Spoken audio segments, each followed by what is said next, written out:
A dog kept breaking into a baby's room in the middle of the night, and her parents were getting fed up with him.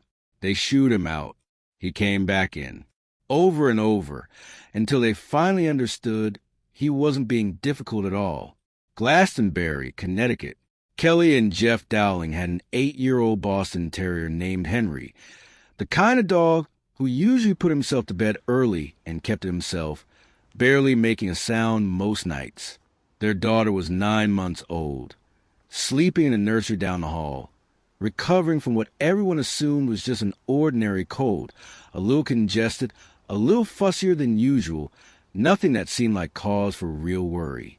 If a story like this is worth your time, go ahead and subscribe now, and write in the comments where you're watching from tonight and what time it is where you are. Okay, here's how the night actually went. It started with the head butting. Sometime around 2 in the morning, the nursery door had a faulty latch. Something Kelly had meant to fix for weeks and never gotten around to, and Henry's blunt, solid skull was apparently more than enough to work it loose every single time. He'd push the door open, walk in, and just stand there, staring at the crib without making a sound, like he was waiting for someone to notice what he already knew. Kelly shooed him out the first time without thinking much of it, still half asleep herself. He came back within minutes. She shooed him out again. He came back again. Same spot, same silent stare at the crib, same refusal to just settle down somewhere else in the house. The second time, she wedged a shoe against the door, certain that would be enough. It wasn't. He nudged it aside like it wasn't even there. By the fourth or fifth time, she was more annoyed than concerned. Their daughter had a cold, nothing serious as far as they knew, and every time Henry barged in, he woke her up crying, undoing whatever progress they'd made getting her back to sleep after a long, restless evening already. This isn't normal Henry behavior, Kelly told her husband at one point that night, half joking, half genuinely puzzled. Usually he puts himself to bed and doesn't bother anyone until morning. In my opinion, this is a part of the story worth sitting with before we go any further. It would have been so easy for either of them to just close the nursery door for good, maybe put Henry in another room entirely, and go back to try and get some sleep before another long day at work tomorrow. Nobody would have blamed them for that. A dog acting weird in the middle of the night, after a normal day, with a baby who already had a known cold. There was a perfectly reasonable explanation sitting right there the whole time, one that didn't require believing anything unusual was happening at all. They just happened, this one time, not to take it. Here's the thing about dogs and breathing problems that most people don't know until they're living through it themselves. Dogs have a sense of smell somewhere between 10,000 and 100,000 times more sensitive than ours, and some researchers believe they can detect subtle changes in a person's breath chemistry, shifts that happen before any visible symptoms show up, changes linked to oxygen levels dropping in the blood. There's also a growing body of evidence around dogs detecting things like seizures, drops in blood sugar, and even certain cancers, purely through scent, often minutes or hours before any equipment can confirm the same thing. It's not fully understood, even now, exactly how much dogs pick up on this kind of thing versus simply reacting to sound or restlessness they can hear through a wall that we can't. But there are enough documented cases of dogs alerting to medical emergencies before any human noticed anything wrong that vets don't dismiss it as coincidence anymore. Henry went back in a fifth time. This time, when he woke her up, she started crying differently. Kelly noticed it immediately.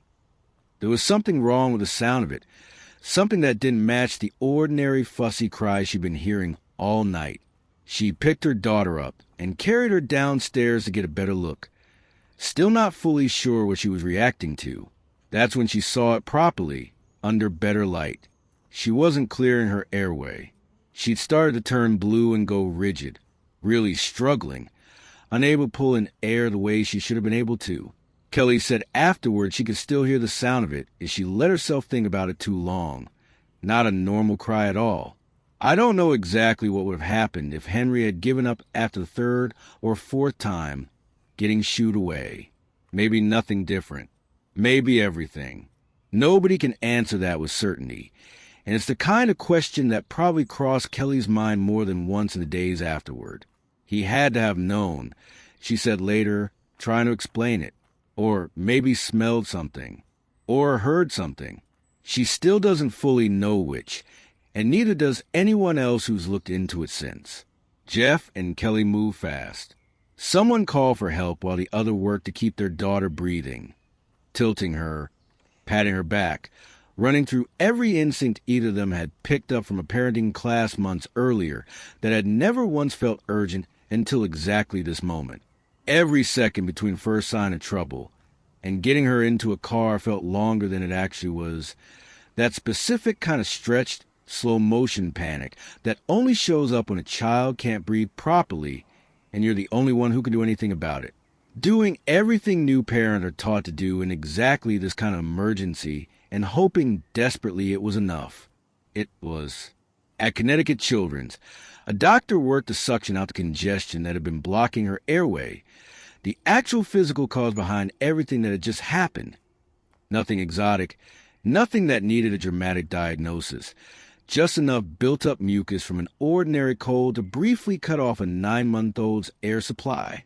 She started breathing normally again once it was cleared, and the family was back home by the same night.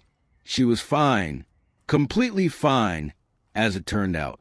Whatever it caused the airway to seize up that night resolved on its own, the way these things sometimes do in infants, especially ones already fighting off a cold.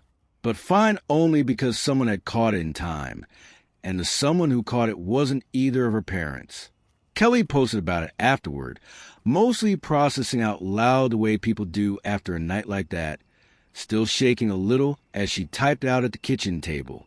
"We don't deserve dogs," she wrote, along with a photo of her daughter in a hospital bed and another of Henry, unbothered, sitting exactly where he'd been standing guard all night, as if none of it had cost him anything at all. The story went out to local news first, then national outlets picked it up within days. Good Morning America, ABC News, dozens of local affiliates repeating some version of the same headline, most of them running the same photo Kelly had posted. Henry looking entirely unremarkable next to a caption about how he just saved a baby's life. People want to know how a dog could possibly have known, and comment sections filled up fast with strangers sharing near-identical stories of their own.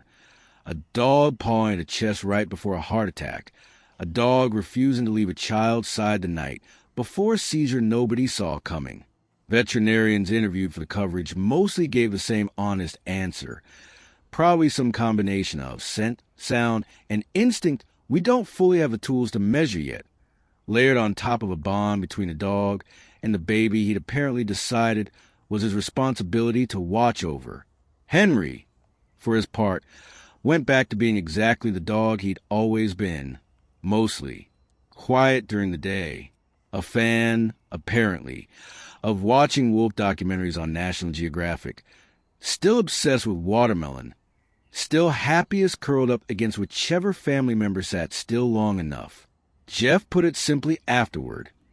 Henry got to sleep in bed with him that night, and there was a stake in his very near future. His wife added the only line that really needed saying. He'd never done anything quite that heroic before. Nobody trained him to detect breathing problems. Nobody taught him what a blue-tinged baby meant or what to do about it. He just knew something was wrong, in whatever way dogs know these things, and he refused to stop insisting on it even after being told no 5 separate times by the people he trusted most. Kelly said afterward that she thinks about those first few times she shooed him away more than she'd like to. Not with guilt exactly. She didn't know what she didn't know, and there was no way she could have. But it stuck with her. How close an ordinary night of an annoying dog could have gone a completely different direction if he'd just given up when she told him the 3rd time, or the 4th, the way most dogs probably would have. He didn't. That's really the whole story. When you strip away everything else. A dog got told no. Then he got told no again.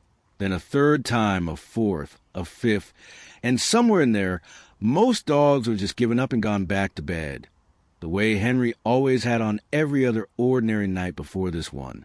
But he decided on his own, for reasons nobody can fully explain, that no wasn't good enough this time.